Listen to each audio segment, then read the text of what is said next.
안녕하세요, 독일카시입니다. 오늘은 부산 데팡스 가든센터를 다녀왔습니다. 이곳은 부산 노포터미널 옆에 위치하고 있는데요. 물론 다양한 식물도 판매를 하지만 정말 신기하고 유용한 원예용품들이 많이 있어요. 인터넷 사이트를 통해 판매도 하고 있어서 아시는 분들도 계시겠지만 오프라인 판매장이 부산에 있는 만큼 부산대학교에 수업을 하러 왔다가 직접 한번 들러보았습니다. 정말 유용한 꿀템 15가지 바로 함께 살펴볼게요. 이태리 토분입니다. 데로마라는 회사의 이태리 토분인데요. 굉장히 다양한 사이즈와 모양의 토분들이 있습니다. 실린드로, 바소, 코니코, 캐시팟 등등 모양에 따라 이름이 다 있는 것 같아요. 화분의 재질도 굉장히 다양합니다. 겉이 오돌토돌한 토분부터 매끈매끈한 토분까지 색깔도 토분치곤 굉장히 다양했어요. 이게 가장 탐이 났던 토분인데요. 윗지름이 78cm로 굉장히 커요. 가격은 토분의 크기만큼 비싸긴 합니다. 나중에 돈 많이 벌면 이런 화분에 큰 식물들을 심어서 키워보고 싶어요. 혹시나 물구멍이 없나 하고 봤더니 똑같이 물구멍이 있고요. 색깔은 모카색과 흑색 두 가지가 있었습니다. 제가 그토록 찾던 평토분도 있었는데요. 역시 토분의 크기가 커질수록 가격은 엄청나게 높아집니다. 저 같은 경우 착색란이나 뿌리가 깊게 자라지 않는 식물들을 낮은 평토분에 키우는 것을 좋아하는데 구하기가 사실 쉽지 않았거든요. 이런 예쁜 토분에 벌레잡이 제비꽃을 뭉탱이로 심거나 제주 애기모람을 심어 온실연못 옆에 놔두어도 굉장히 예쁠 것 같다는 생각을 해보았습니다. 정말 많은 분들이 찾으시는 슬릿분입니다. 사이즈는 3가지 정도 있는데요. 15cm 화분이 1120원, 중간 크기인 13cm 화분이 930원, 가장 작은 10cm 화분이 540원입니다.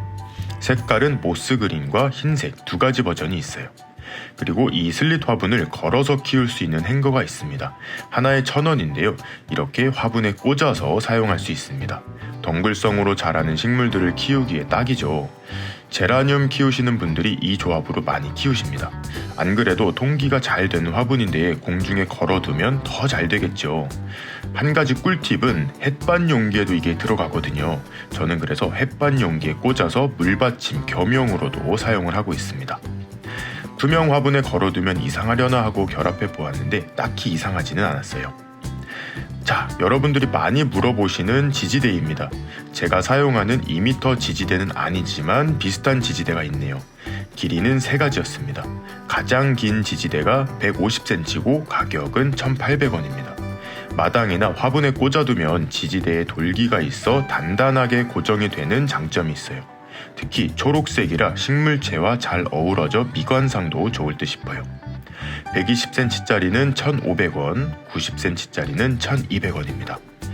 이 지지대의 또 하나의 장점은 연결구가 있다는 점인데요. 4가지의 연결구가 있어서 지지대의 길이를 늘리거나 정글짐처럼 여러가지 모양대로 만들 수가 있어요.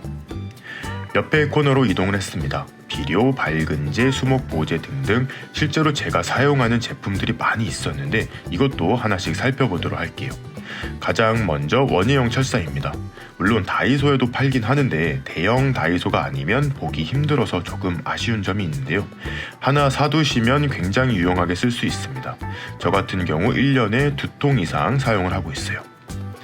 이거는 비오킬과 쌍벽을 이루는 재충국입니다. 국화 추출물이 주성분이며 초기 깍지벌레와 진딧물이 생긴 곳에 뿌려주면 효과가 좋아요. 물론 완전 해충이 다글다글하게 뒤덮어버린 상태라면 농약을 써야겠지만 가정집에서 많지 않은 해충을 관리할 때는 충분히 좋은 효과를 볼 수 있어요. 절화 수명 연장제도 판매하네요. 요즘은 꽃다발을 사면 연장제를 같이 주기도 하죠. 저는 실제로 사용해 보았는데 연장제를 물에 풀어둔 뒤 꽃을 꽂아두니까 맹물에 꽂아둔 것보다 훨씬 싱싱함이 오래 유지되었어요. 1리터에 한 봉지를 풀면 된다고 합니다. 독일에서 만든 수목보호제입니다. 나무 전정을 하고 나서 그 상처 부위에 발라두면 세균이 침투하는 것을 막아주고 상처가 예쁘게 아물어요. 저는 이거를 몇 년 전에 어렵게 비싸게 구해서 사용하고 있는데 많이 저렴해진 것 같습니다. 꼭 나무뿐 아니라 난이나 초화류에도 사용해도 좋아요. 이거는 메네델이라고 하는 식물 활력제예요. 풍란 키우시는 분들은 하나씩은 가지고 계실 텐데요. 저도 한 10년째 사용을 하고 있습니다. 풍란뿐 아니라 모든 식물의 뿌리 활력에 도움을 주는 용액이라고 생각하시면 좋아요. 보통 100배에서 200배 정도 물에 희석해서 사용하는데, 뿌리가 부실할 때 씨앗을 심고 나서 삽목 후 매네델 희석액을 뿌려주면 놀라울 정도로 뿌리의 성장이 좋아져요. 가정에서는 큰 병까진 필요 없고 작은 병을 구입하셔도 꽤 오랜 기간 사용하실 수 있습니다. 닥터조 발포 비타민 스타일 비료네요. 저는 아직 사용해보진 않았는데 많은 분들이 굉장히 편하다고 하시더라고요. 그로잉 버블과 뉴트리 버블 두 가지 종류가 있었는데 2에서 4리터 물에 한 정을 넣으면 알아서 녹아서 희석이 되는가 봅니다. 무슨 차이가 있는지 살펴보았는데, 그로잉 버블은 질소, 인산, 칼륨이 들어간 복합 비료이고, 뉴트리 버블은 미량 요소로 자칫 식물에게 올 수 있는 영양 불균형을 잡아주는 비료라고 하네요. 필요에 따라 맞는 제품을 사용하시면 좋을 것 같습니다.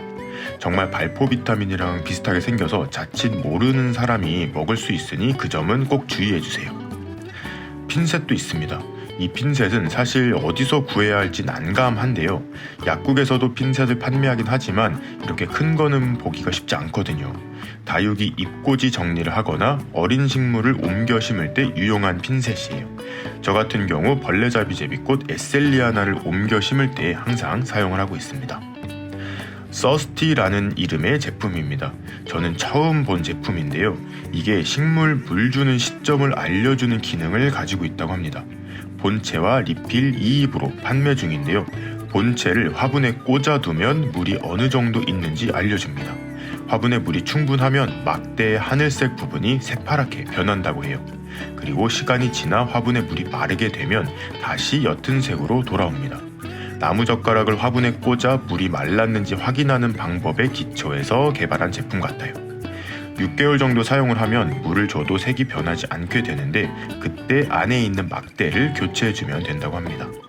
작은 화분용도 있고 대형 화분에 꽂아서 사용할 수 있는 크기도 있어요. 이거는 호접란 지지대입니다. 뭔가 엄청나게 예쁘죠. 막 보석도 박혀있고 꽃대를 지지대에 고정해주는 부분도 귀엽습니다. 이런 식으로 꽃과 잘 어울리고 화분을 더 화려하게 꾸며주는 것 같아요. 호접란 농장에서 사용하기엔 단가가 맞진 않고 집에서 예쁘게 보기 위해 사용하기에 좋은 것 같습니다. 모아이 석상 화분입니다. 이거는 개인적으로 가장 탐났던 화분인데요. 물론 가격이 조금 비싸긴 했지만 안에 작게 물구멍도 있어서 정말 화분으로 사용할 수 있어요. 재질도 제가 생각했던 것보다 가벼웠고요. 약간 큰 것도 있고 작은 것도 있는데 저는 큰 게 더 좋았습니다. 지금은 민머리인데 뭔가 풍성하게 자라는 식물을 심어서 키우면 엄청 멋있을 것 같습니다. 자, 자동 관수 시설입니다. 역시 독일 제품인데 제가 독일에 있을 때 실제로 많이 사용했던 제품이에요. 스펀지 재질의 부분을 흙에 꽂아두고 위에 깔때기 부분에 물을 부어 놓으면 천천히 물이 화분 흙으로 스며드는 그런 시스템입니다. 과습에 약한 식물에겐 사용하면 조금 위험하고, 수국같이 매일 물을 줘야 되는 식물에 사용하면 정말 유용해요. 큰 게 7,300원, 작은 게 5,700원으로 대량으로 구매하기에는 살짝 부담이 되는 가격이었어요. 원예용품을 구경하느라 식물 구경을 못했는데 벌써 해가 져버렸습니다. 식물 구경은 요즘 자주 하고 있으니 오늘은 아쉽지만 원예용품 구경으로 만족을 하고 돌아왔습니다. 재미있게 구경하셨길 바라며 오늘의 영상 마무리하도록 하겠습니다. 그럼 오늘도 재미있게 보셨거나 도움이 되셨다면 구독과 좋아요 그리고 알림 버튼까지 눌러주시면 감사하겠습니다. 뿅.